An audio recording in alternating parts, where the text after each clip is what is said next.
Assalamualaikum warahmatullahi wabarakatuh. Perkenalkan, nama saya Muhammad Rafli dari Prodi Pendidikan Jasmani dan Olahraga dengan NIM 21730815. Kali ini saya akan membahas mengenai 5 masalah pendidikan di Indonesia hingga saat ini.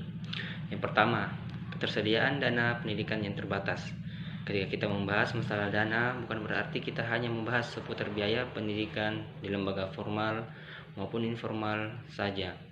Biaya properti dan fasilitas pendidikan lainnya seperti buku, alat tulis, seragam sekolah, dan juga termasuk alat transportasi ke dalamnya.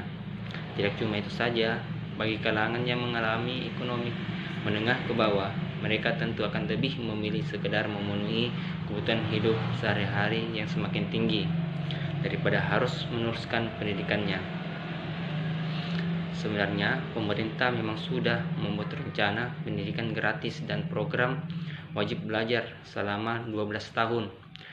Mengatasi hal itu, akan tetapi, masalah pendidikan di Indonesia yang menyangkut soal dana ternyata tidak bisa teratasi semudah itu. Hal itu dikarenakan tidak tersebarnya alokasi dana program pendidikan secara merata. Perlu kita tahu, menurut HSBC Global Report 2017, Indonesia merupakan salah satu negara dengan biaya pendidikan termahal di dunia. Dan kedua, bahan belajar mengajar yang masih minim. Kurangnya bahan belajar mengajar juga masih menjadi masalah dalam pendidikan di tanah air kita. Guna menunjang fasilitas belajar siswa, seharusnya belajar dapat dengan mudah diperoleh buku pelajaran atau lembar latihan soal yang mereka butuhkan. Terkadang adanya perpustakaan atau bahan belajar gratis juga dapat menghambat proses pembelajaran murid.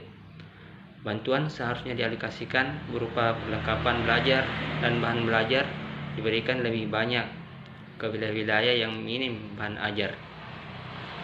Tidak cuma itu saja, guru pun memerlukan bahan ajar dengan materi yang berkualitas dan tentunya sesuai dengan kurikulum terbaru sekarang. Kegiatan mengajar menjadi kurang maksimal jika tenaga pendidikan masih kurang bahan ajar dan masih menggunakan kurikulum yang tertinggal zaman. Hal itu tentu dapat mempengaruhi proses penyerapan ilmu oleh murid. Dan yang ketiga, sarana dan prasarana masih kurang memadai. Masalah pendidikan di Indonesia yang saat ini ialah masih banyak dikeluhkan baik orang tua, murid, guru, dan lain-lain. Ini merupakan masalah klasik dan sudah tidak asing bagi masyarakat Indonesia, terutama sekolah-sekolah yang ada di pedesaan, pinggiran, dan sekolah yang ada di daerah yang terisolir. Yang keempat, jumlah guru yang terampil masih terbatas. Guru-guru terampil umumnya hanya tersebar di wilayah perkotaan saja, sedangkan di desa terpencil sangat jarang ditemukan guru-guru yang terampil. Ada banyak faktor ini bisa menjadi dari sekian banyak alasan. Salah satunya masalah minat dari guru itu sendiri. Guru lebih banyak memilih tempat mengajar yang lebih mudah diakses dari segi transportasi dan akses untuk menemukan kebutuhannya dengan mudah. Memang masih ada guru yang bergerak hatinya untuk mengajar di desa-desa terpencil, namun hanya sebagian kecil saja. Yang terakhir, yang kelima, yaitu biaya pendidikan. Seperti yang kita tahu, masalah pendidikan di Indonesia yang paling mendasar sebenarnya hanya ada masalah biaya pendidikan yang masih mahal. Meskipun pemerintah sudah menyiapkan program gratis, tetapi tetap saja ada bagian yang membayar dan program tersebut tidak dapat merata sampai ke pelosok daerah. Sekian ulasan kali ini.